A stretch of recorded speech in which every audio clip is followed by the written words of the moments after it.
نبی پاک صلی اللہ علیہ وسلم نے فرمایا مسلمان ایک جسد واحد کی طرح، ایک جسم کی طرح، ایک حصہ تکلیف میں ہو تو دوسرا اس کی درد محسوس کرتا ہے۔ انسان کے وجود کے اندر سب سے قیمتی اس کا دماغ ہوتا ہے، اسی سے سوچتا ہے، اسی سے وہ عمل کرتا ہے، اسی سے منصوبہ بندی کرتا ہے، اسی سے وہ مومن ہوتا ہے، اسی سے معاذ اللہ کافر ہوتا ہے۔ اور وجود کے اندر جس کو درجے کے لحاظ سے بولنے میں بعض اوقات کم درجہ سمجھا جاتا ہے وہ پیر ہوتے ہیں۔ اور تو میری ٹھوکر کے بھی قابل نہیں، میں تجھے جوتے کی نوک پہ، پیر کی نوک پہ بھی نہیں سمجھتا۔ ہم یہ کہتے ہیں محاورتاً کہ تو پیروں کے قابل بھی نہیں، یعنی سب سے اعلیٰ درجہ دماغ کو دیا، دل کو دیا، اور سب سے ہلکا درجہ پاؤں کو دیا۔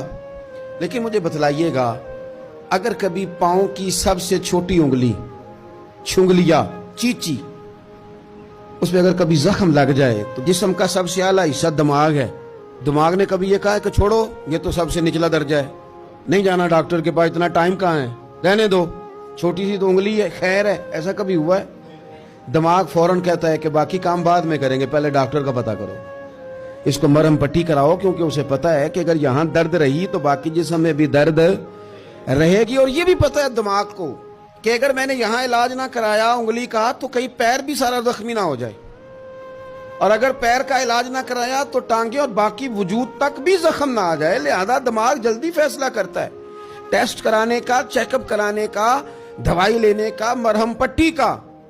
اور میرے بھائی، مسلمان ایک وجود کی طرح ہے۔ یہ تو ہو سکتا ہے کچھ مسلمان ملک غریب ہوں اور کچھ کے پاس تیل کے کنویں ہوں، کچھ کے پاس سونے کے پہاڑ ہوں، یہ تو ہو سکتا ہے کہ بعض اوقات یہ وہ سمجھ لیں کہ ہم اعلیٰ درجے کے ہیں، لیکن یہ یاد رکھیں اگر ایک جسم کی طرح ہیں، سوچتے ہیں اور ہیں، کیونکہ نبی پاک نے فرمایا ہے، اگر اس طرح سوچتے ہیں پھر میرا خیال ہے کہ جس طرح تیل کے کنویں والے کو اپنی درد ہوتی ہے نا، سونے کے پہاڑوں والے ملک کو جس طرح اپنی درد ہوتی ہے نا، اس طرح اسے کسی کو بھیکارت کی نظر سے دیکھنا نہیں چاہیے، چونکہ جسد واحد ہے۔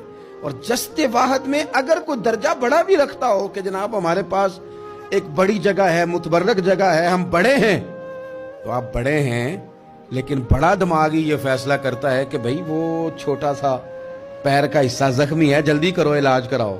لیکن بڑے دماغ والا کہے کہ میرا گھر تو محفوظ ہے، اس کا مطلب ہے بڑے دماغ والے نے یا تو سوچنا بند کر دیا ہے، یا وہ خود غرض ہو گیا ہے، یا لالچی ہو گیا ہے، یا پھر وہ یہ ماننے کو تیار نہیں۔ میں حدیث پاک کا ترجمہ کر رہا ہوں، میں تو حدیث پاک بیان کر کے مثال دے رہا ہوں، اب مجھے حدیث کا ترجمہ تو کرنے دینا بھائی، حضور کے فرمان پر تو بات کرنے دو نا بھائی۔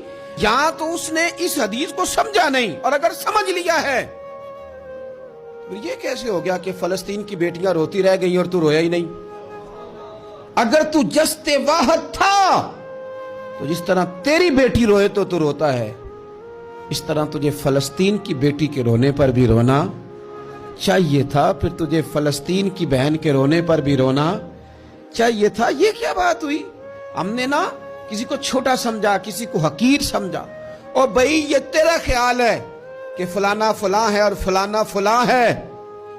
اقبال کہتے ہیں اپنی ملت پر قیاس اقوام مغرب سے نہ کر، خاص ہے ترکیب میں قوم رسول ہاشمی، تو نبی پاک کی قوم ہے۔ بحثیت مسلمان سوچے مسلمان۔ کسی نے پوچھا تھا حضرت سلمان فارسی سے نام کیا ہے، فرمانے لگے میرا نام اسلام ہے۔ آپ کے والد کا نام فرمایا اسلام، کا دادا کا نام اسلام۔